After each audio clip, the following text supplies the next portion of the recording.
He glanced at his watch. Already after 2 a.m. He should be getting to bed, or at least spending his time on more productive pursuits, like preparing for the start of the fall quarter at the university. He'd lasted this long without his own portal. He could manage a while longer.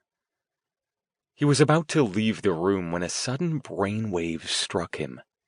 He dashed back to the whiteboard, rubbed out an entire section, and began scribbling furiously. This was the 4th time this had happened tonight, and the reason why he was up here so late. Yes, that's it, that's got to be. In his pocket, his phone buzzed. The insight fled from his mind. Oh, bugger! This had better be important. Who would be calling him at 2:30 in the bloody morning?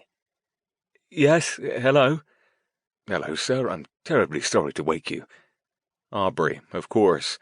It was after 10 a.m. in England, but by now the caretaker of his Surrey house should have been aware of time zone differences. You didn't wake me, but why are you calling now? Is something wrong? The line crackled with the faintest of pauses. Not wrong, sir, not per se. But I got an odd telephone call at the house this morning, and I promised to pass it along to you as soon as possible. Stone tensed. Odd, in his line of work, could cover a lot of territory, especially with what had been going on at the house over the past few months. What kind of odd? Well, a gentleman called and said he'd very much like to speak with you at your earliest convenience. He was dismayed when I told him you weren't in residence, and seemed quite, upset in general. Stone paced the space, carefully avoiding the circle. Did he say what his name was? Yes, sir. I didn't recognize it, though. He said he knew you a long time ago. His name is Roderick Selby. Bloody hell, what does he want? Stone wasn't surprised Aubrey didn't remember Selby. If he'd told the caretaker about him at all, it would have been back during his apprenticeship.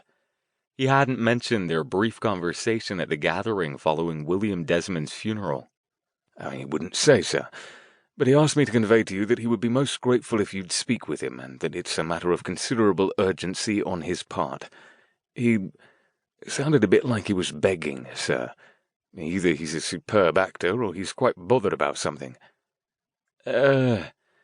Stone glanced at the circle again. He had a lot of work to do here, not to mention how much of his course preparation he'd been putting off. But still... all right. Did he leave you a number? Yes, sir. Stone scribbled it on a corner of one of his calculation papers. Thanks, Aubrey. I'll give him a call and see what he wants. He looked at the number for a while after he hung up, debating whether to call now or get some sleep first. But even as he did, he knew it couldn't wait. His curiosity wouldn't allow him to sleep anyway. He dropped into a chair and punched in the number. It was answered on the first ring. Hello? The voice on the other end was familiar, wary, and a bit breathless.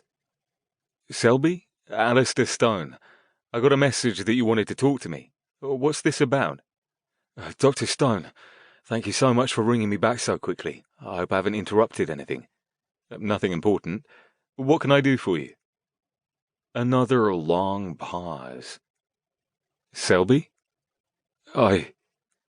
His next words came out in a rush.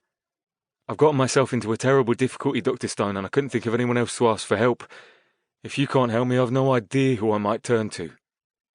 To keep listening to this audiobook, I've left you a link in the description so you can do it, at no cost thanks to Audible's 30-day free trial.